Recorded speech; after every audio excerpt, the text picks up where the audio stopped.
everybody, and welcome. If you're tuning in, I hope that you are having a great day. I hope that the week has been good to you and that things are going well.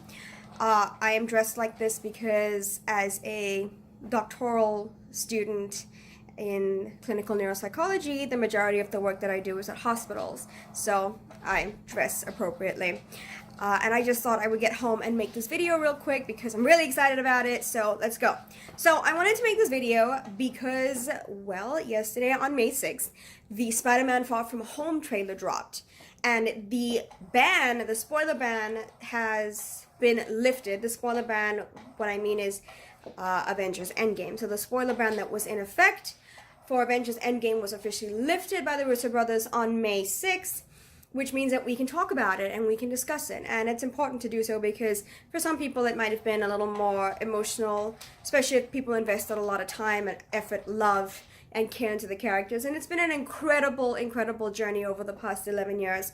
So it's important to process it, but it's also awesome and important to process it because the trailer kind of sets up the MCU and the future of the MCU for us, and it picks up where Avengers Endgame left off. So basically, if you haven't seen the trailer for Spider-Man Far From Home, I will copy the link and put it down here so that you can check it out. Well, why is it important? Why is it awesome? Number one, well, it, picks up from where Avengers Endgame left off. Number two, it confirms a lot of fan theories that we have. And number three, it sets up the future of the MCU. Well, at least we're hoping. And as you know, the Marvel Cinematic Universe is based on the Marvel Comics or the Marvel comic books.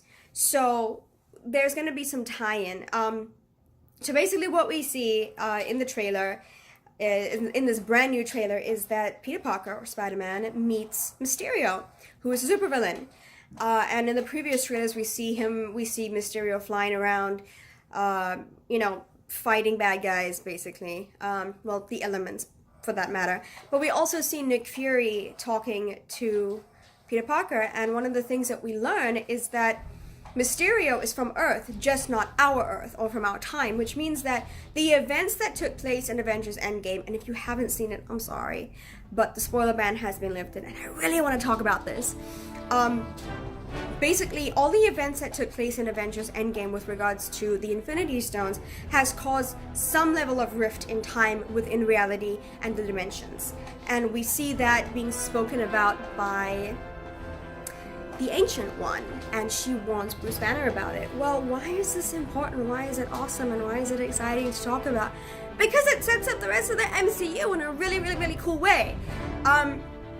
It means that not just time travel has been introduced to the Marvel Cinematic Universe, but also multiple dimensions and the idea of the multiverse, because we see Spider-Man say to Nick Fury, he's not from our Earth, he's from a different dimension. What, like a multiverse? And that is exciting because we were introduced to the multiverse in Spider-Man Into the Spider-Verse, which is the idea, simply put, that there are multiple realities in existence within the same time.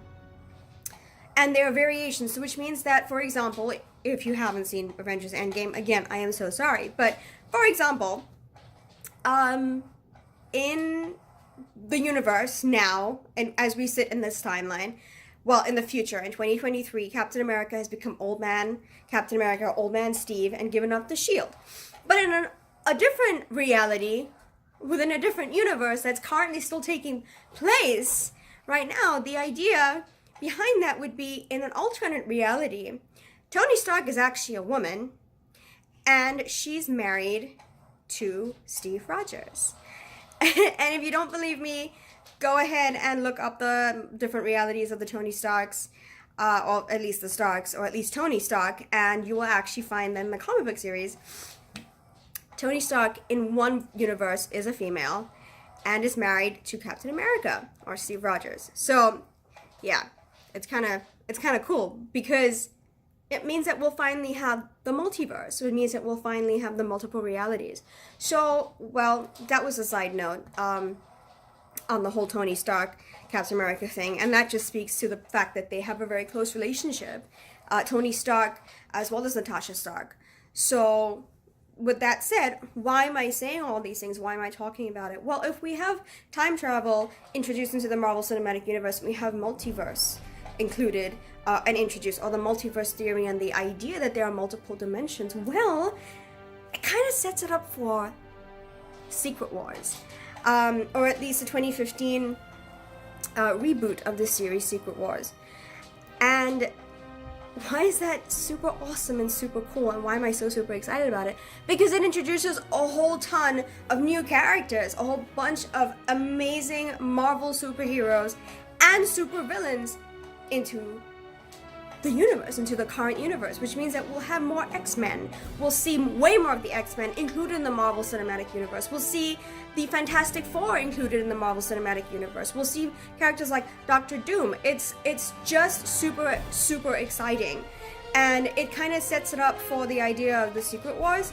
So, not to ruin anything, but in the Secret War, basically, the Secret War series, basically what happens is we have Doctor Doom as the center of, as a central supervillain, but we also have this idea of rifts within the dimensions, or movement between the multiverse, with the heroes that we love battling each other because they're from different universes.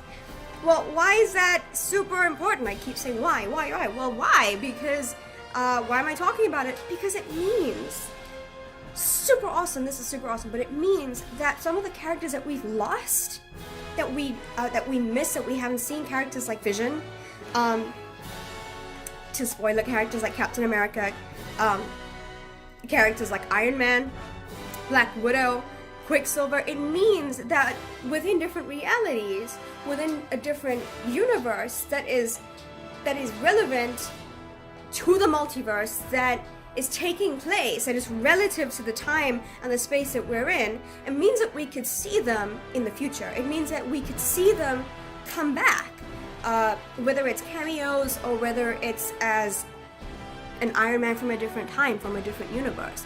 It means that we could see that happen. And it means that we could have them included. We could have Hugh Jackman reprise the role as Wolverine in the Marvel Cinematic Universe. In addition, we're gonna get Deadpool, or well, we hope we're gonna get Deadpool in the Marvel Cinematic Universe. I mean, it's a whole bunch. I mean, Cable, for goodness sake, like, it would be amazing. We could see characters like Juggernaut. It's just really, really exciting because it sets up the Marvel Cinematic Universe to something even bigger, something even more awesome. And Infinity War and Civil War are not the only main events or the only big events that do take place within the comic book realm of the Marvel Universe. There's Civil War 2, there's the Secret Wars. In addition, we're gonna most likely be seeing the new Avengers, which will then set the road up for the remainder of the next, maybe another decade of the Marvel Cinematic Universe, and the inclusion of a whole bunch of more characters. With Disney having acquired the characters owned by Fox and Sony and so on and so forth, by acquiring all of those characters, it means that they own them, which means that there's no limit to who they put within the films, who they include in the Marvel Cinematic Universe. And there are tons of incredible characters who are superheroes as well as supervillains that we would love to see battle each other out, that we would love to see take each other on. And in addition to all of that, why it's relevant, why it's important within the discussion of Civil War, I mean with Endgame and Civil War 2, not really Civil War 2, but more so Endgame, is because, huge spoiler, we see the death of characters that we love. And if you stayed and you watched the movie till the very end, there wasn't necessarily a post-credit scene, but there was a sound, and the sound was like this clanging. And I'm sure you know it by now, but the sound is Tony Stark making his first Iron Man suit in a cave. Well, why is it important? It's important for a couple of reasons. Because it means that we went to the end and got back to the beginning, and there's an idea of the Infinity War, which would be the shape of an infinity sign, if you knew, you know, which is kind of interesting and very symbolic, because the idea that they use in order to navigate through the realm is the quantum realm is the Mobius strip. And if you twist a Mobius strip around, it means that you could mark the entire surface by just putting your pen on the piece of paper. It means that there's not necessarily an end and a beginning. The end is the beginning. And that's the idea of the infinity. It looks like an infinity sign. And it's very symbolic at the end of the movie of Endgame, is that we are done. We reach the very end of the saga, which is the Infinity Saga. And we come to that clanging, which is where it all started in 2008 with Tony Stark in that cave. That's what, that's what really brought on the birth of the Marvel Cinematic Universe. And we see him, we say goodbye to him. We say goodbye to all of the characters that we love, and we say goodbye to him in particular. And it's a very, very deep hurt, and it can be a very, very painful one for a lot of people. For some people, it's like, it's just a movie. But for other people, like me, for example, I'm deeply invested in the characters in multiple ways, as I previously mentioned in my other video, on the first video.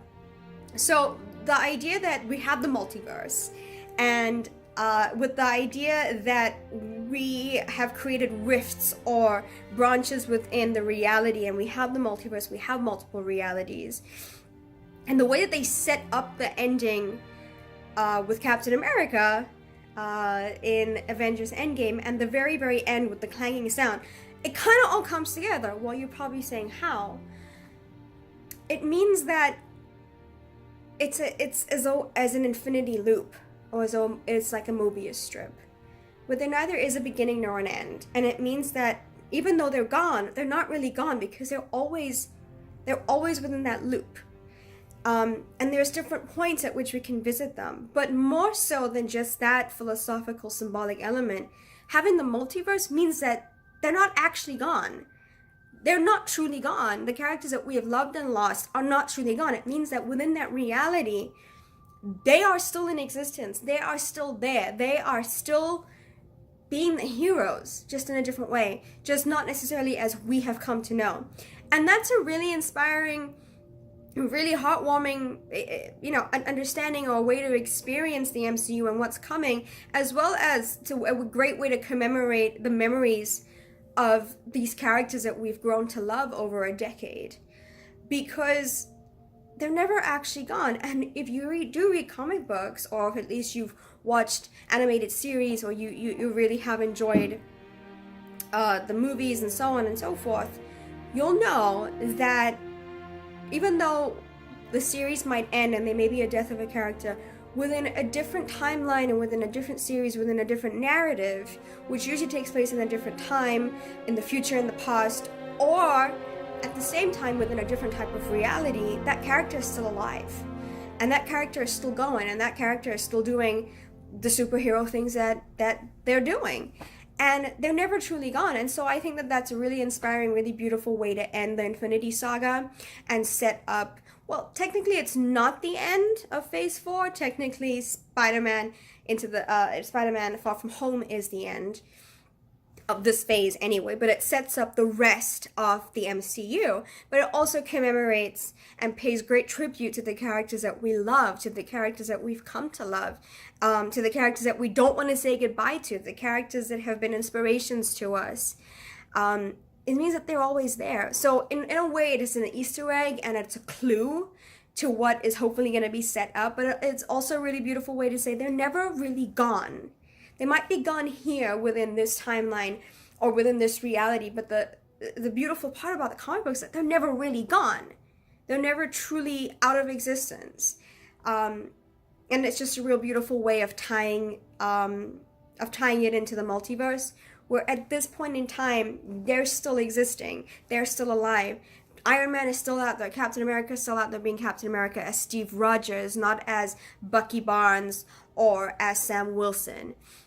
It means that Iron Man, whether older, younger, or Iron Lad is around, or Tony Stark is around, or Natasha Stark is around, they're still around. And there's just a really great way of setting the idea up for what is to come, and also just a really beautiful way of saying that you can always find them. they're within that loop and they're never going to actually go away because, well, they do live in our hearts and live in our minds and live in our memory. But the idea of that infinity and the idea of that Mobius strip, the beginning is the end, and there's just that loop. It's just a continuous loop. And that it doesn't matter because you'll always find them. That's a really encouraging thought, I think, for a lot of people if they didn't know it yet. Because 11 years is a long time. 22 movies are a lot of movies. It's a lot of hours. So, to be invested in characters, to be invested in the comic books, to be invested in these heroes, to be invested in the fandom is a real big thing for some people. And like I said, for other people, it might not be. But for other people in the world, it might be a great way to socialize. It might be a community. It might be something, a glimmer of hope that people have held on to. It might be the strength. It might be the encouragement that people need. And to say goodbye to those people, to say goodbye to those heroes and those figures and those characters can be very disheartening. And it can be difficult to process and to deal with. But I'm hoping that this video kind of serves as a way to say they're not really gone. And that's an encouraging thought because they're still out there, and it's within that loop, it's within that multiverse, and they're still existing, they're still out there, they're still going, even though within this reality, within this timeline, which is our reality, they might have passed on or they might no longer be. And, well, we don't know if there's a multiverse out there. We don't know if there's multiple realities. We have no idea.